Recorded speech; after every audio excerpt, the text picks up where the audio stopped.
Muitos são chamados e poucos os escolhidos. Isso deve tocar muito fundo em nosso coração e na nossa vida, né? Porque nós somos chamados à santidade, somos chamados a participar do grande banquete que o Pai preparou no céu. A vida eterna é, pois, comparada a este grande banquete, essa festa de casamento do Filho, que é Jesus, com a sua igreja, que é a noiva, a esposa do Cordeiro. E somos chamados a participar. Primeiro foram os judeus, depois nós, os gentios. Os primeiros não aceitaram e até mataram os servos,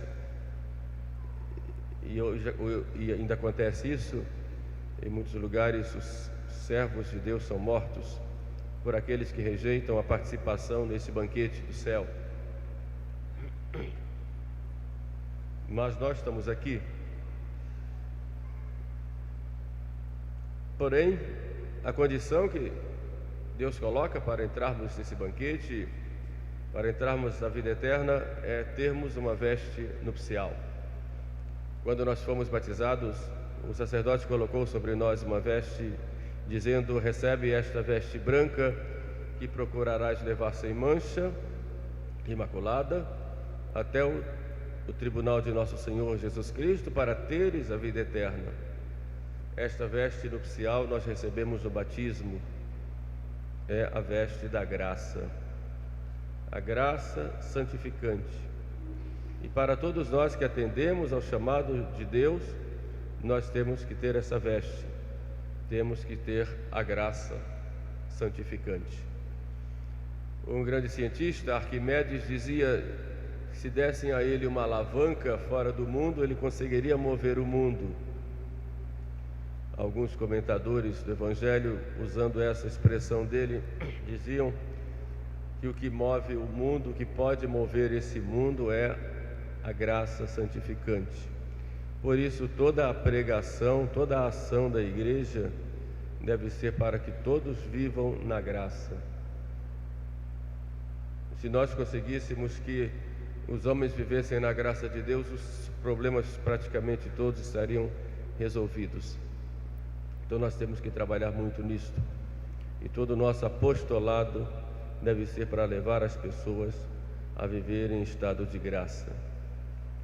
Todo o nosso trabalho na igreja deve ser nesse sentido, para que todos vivam em estado de graça. E viver no estado de graça é o normal do cristão. Estar sem a graça é estar num estado anormal, doente ou morto. Sem a graça nós estamos mortos, como cadáveres ambulantes, carregando cadáveres amarrados a nós mesmos. Mas o que é a graça santificante? Imagine o que é uma cidade sem energia elétrica, tudo escuro, um fio que não conduz energia, tudo se apaga. Imagine dar um toque lá no fio e a energia vem, toda a cidade se ilumina, e quantos gritos de alegria, porque na escuridão veio a luz. É assim a graça santificante.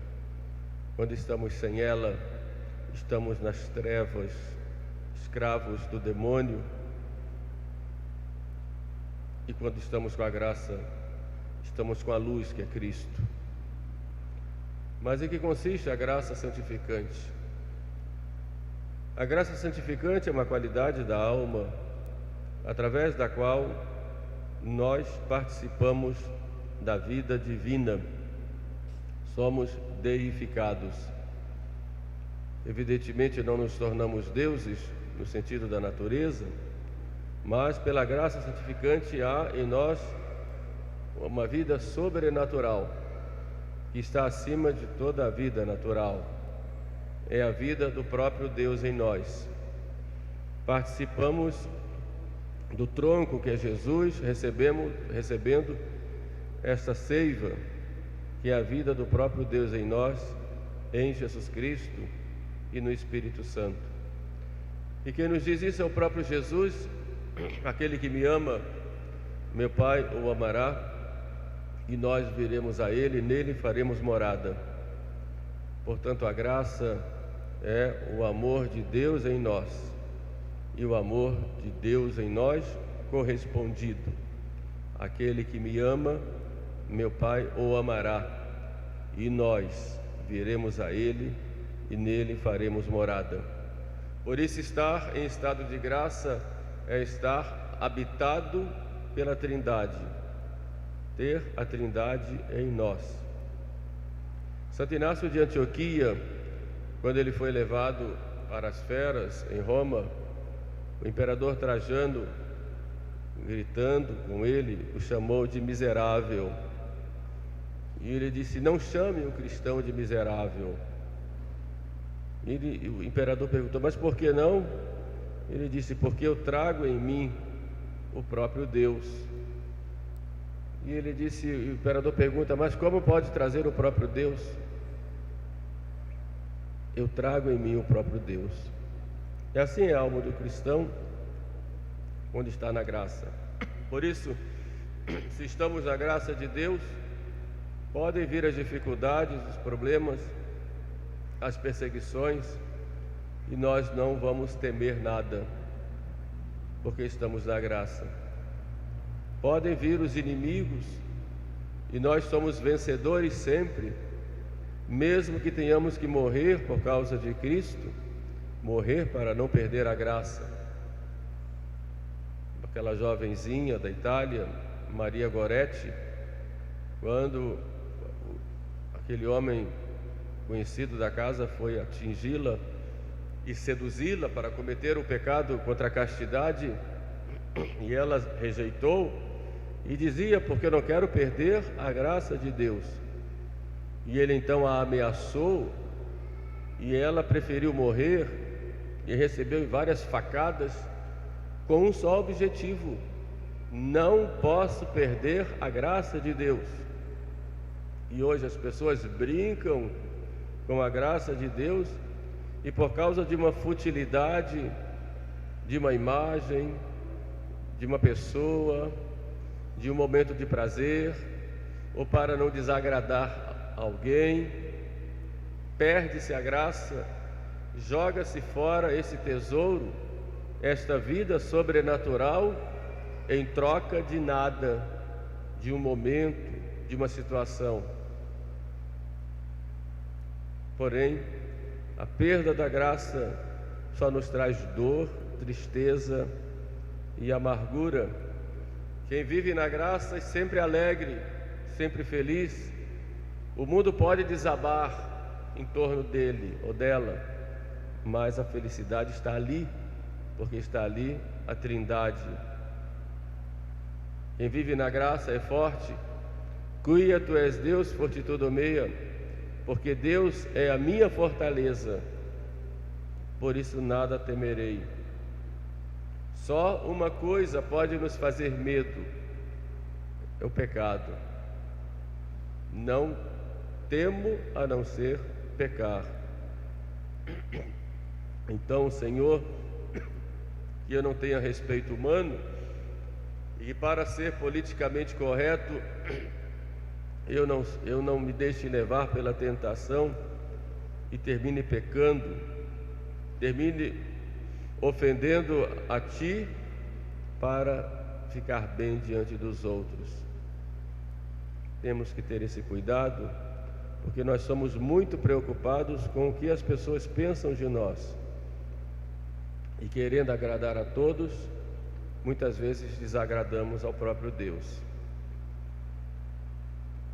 Branca de Castela dizia para o seu filho Luís, rei de França: eu prefiro te ver morto aos meus pés do que te ver cometer um pecado mortal. Exatamente porque o pecado mortal tira da alma a graça. Jesus diz: eu sou o caminho, a verdade e a vida. O pecado mortal tira esta vida. Quando nós fomos batizados, o Padre soprou sobre nós e disse: sai espírito maligno e dá lugar ao Espírito Santo. Quando se comete um pecado mortal, nós fazemos exatamente o contrário. Dizemos: sai Espírito Santo e venha o espírito maligno, porque aí se perde a graça. Não nos esqueçamos que nós somos revestidos como um homem novo, como diz São Paulo, mas o homem velho continua adormecido dentro de nós e temos que vigiar e rezar para que ele seja dominado e assim o homem novo revestido da graça viva e se vivifique todos os dias em Cristo, para não perdermos a vida divina em nós. Pela graça nós nos tornamos filhos de Deus. O mesmo São Luís, rei de França, quando assinava alguma coisa, ele punha lá Louis de Poissy. Poissy era o lugarejo onde ele tinha nascido. Então eles perguntavam para ele: mas por que colocar no teu nome o Poissy, um lugarejo tão simples? E ele respondia: é porque foi ali que eu nasci de novo. Ali eu nasci para a graça de Deus. Foi ali que eu fui batizado. Então era o valor que ele dava ao batismo. E nós, como cristãos, somos batizados, somos filhos de Deus, membros da igreja, herdeiros do céu, e não valorizamos este caráter, esta identidade cristã no mundo. Santa Joana d'Arc, quando ainda estava cuidando lá dos rebanhos, ouvia a voz que iria mandá-la para combater pela França.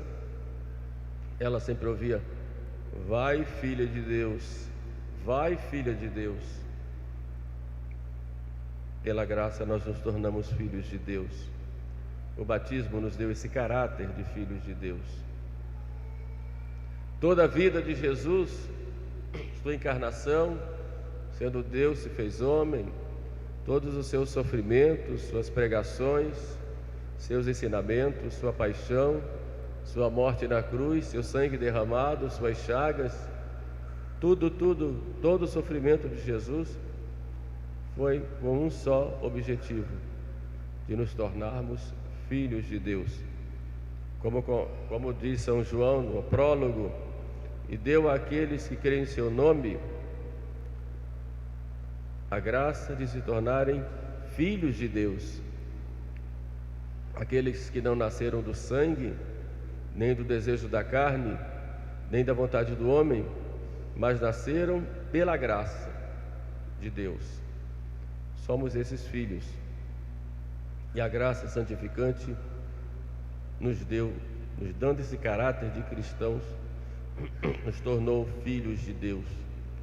De criaturas nós fomos adotados, como disse, enxertados no tronco que é Jesus. Quando pecamos, cometemos o pecado mortal, nós cortamos a passagem dessa seiva da graça em nós. Por isso perdemos todos os méritos que nós tínhamos. Readquirimos a graça quando nós nos confessamos. Arrependidos, vamos ao confessionário e pedimos perdão como filhos pródigos. Pai, pequei contra o céu e contra ti, não sou digno de ser chamado teu filho. E quando estamos realmente arrependidos e com propósito de emenda, nós somos perdoados e readquirimos a graça. Como o pai da parábola do filho pródigo manda colocar no seu filho uma veste branca, é a veste da graça, sandálias aos pés, para dar de novo a ele todos os méritos e todos os bens que ele havia perdido. Um anel, significando o matrimônio com o próprio Cristo, e as honras que havíamos perdido. Portanto, não podemos dormir em pecado mortal. Diziam os antigos que quando se dorme em pecado mortal, é como se dormisse numa cama cheia de serpentes. Temos que ter esse cuidado. A graça nos faz dignos da vida eterna. Só entramos no banquete celestial revestidos da graça. A graça é o esplendor da alma, que faz bela, que a faz bela e a torna digna do céu. Santa Teresinha, quando morreu, as irmãs sentiram o perfume de violetas espalhando pelo Carmelo. Era um presente de Deus para as irmãs. A alma em graça é uma alma perfumada, tem o bom cheiro das virtudes. Santa Catarina de Sena, quando visitava a corte e muitas vezes saía com ânsia de vômito, ela tinha uma sensibilidade tal que sentia o forte mau cheiro das almas que estavam em pecado mortal. Por outro lado, Deus lhe concedeu a graça de contemplar uma alma em estado de graça. E que alegria para ela ao ver a alma divinizada. Obrigado.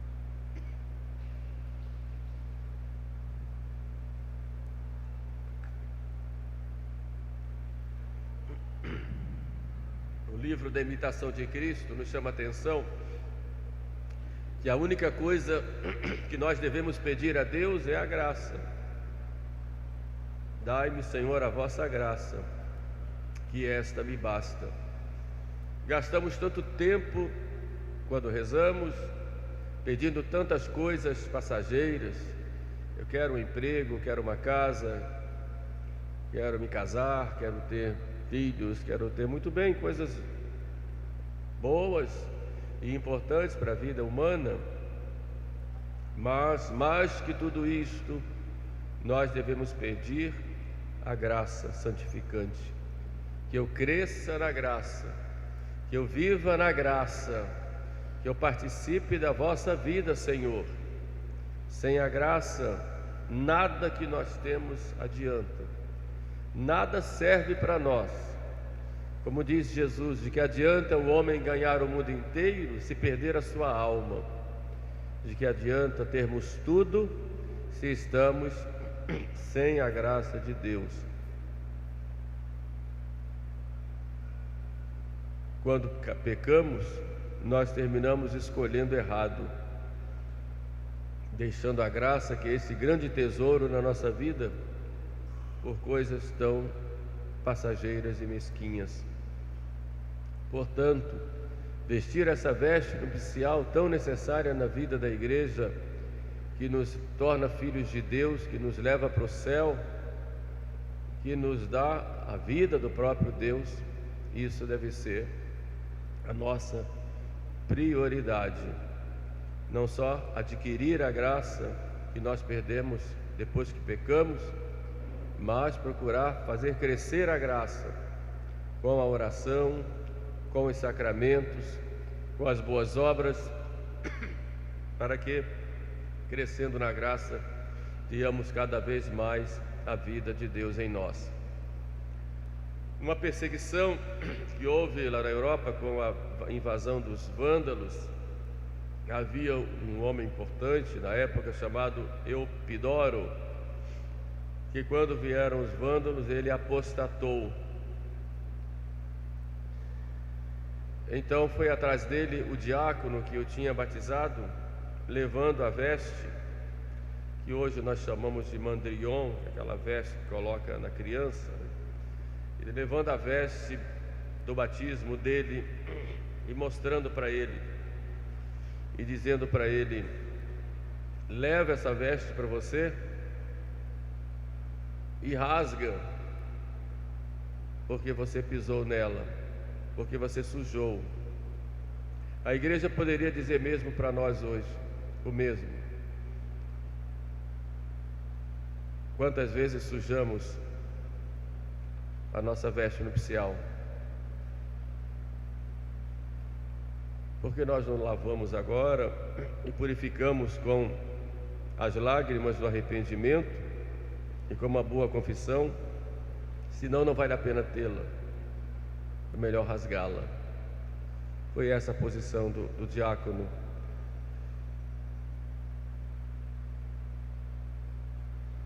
A oração que nós devemos fazer todos os dias é pedir a Nosso Senhor a nossa conversão diária.